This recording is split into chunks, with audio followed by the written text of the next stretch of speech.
a very important textbook when we teach, and not necessarily when we teach issues related to criminal justice, but when we try to discuss the complexity of diversity in this country.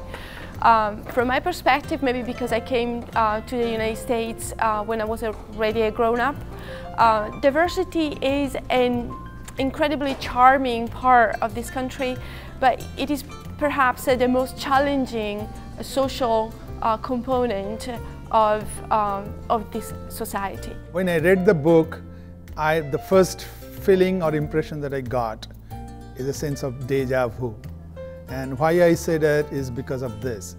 You know, I thought that after the civil rights movement and the laws that were enacted after that, we have kind of not really solved, but has addressed the issue of racial inequality, racial injustice.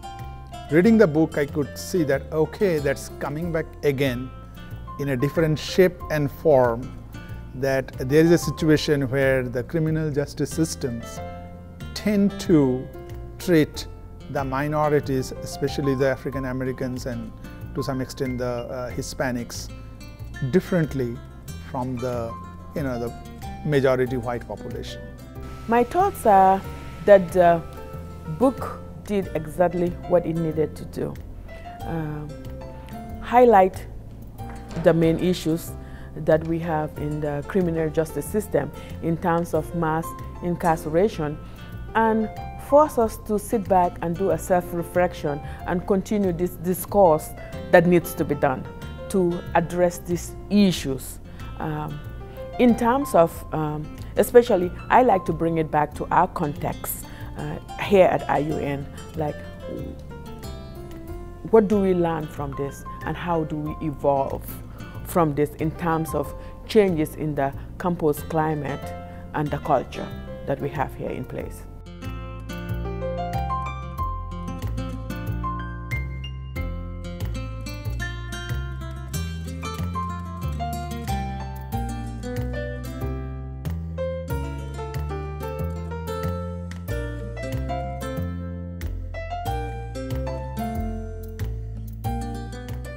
I think the theme in the book connected the contemporary problem of race relations in our country with the historical origins of some of these issues and how relations between races, going back to the colonial period, were codified, and how in some ways this is a continuation and amplification of those issues.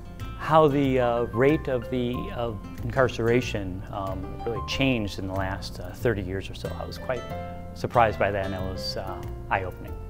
I thought that the author did a very good job of describing how attitudes, beliefs, and behaviors are shaped from the historical context. In the book, she talks about this racial bribe that was able to drive a wedge between black and white people, and how that manifests itself through attitudes, beliefs, and behaviors.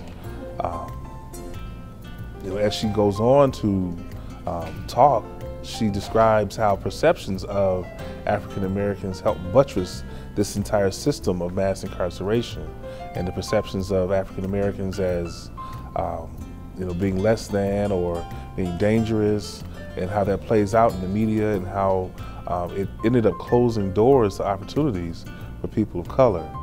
I thought this was an excellent read. This book really challenged me thinking about the way in which I view things and the things that I happen to see just in my daily life of going about everything I do, whether it's here on campus or out in the community.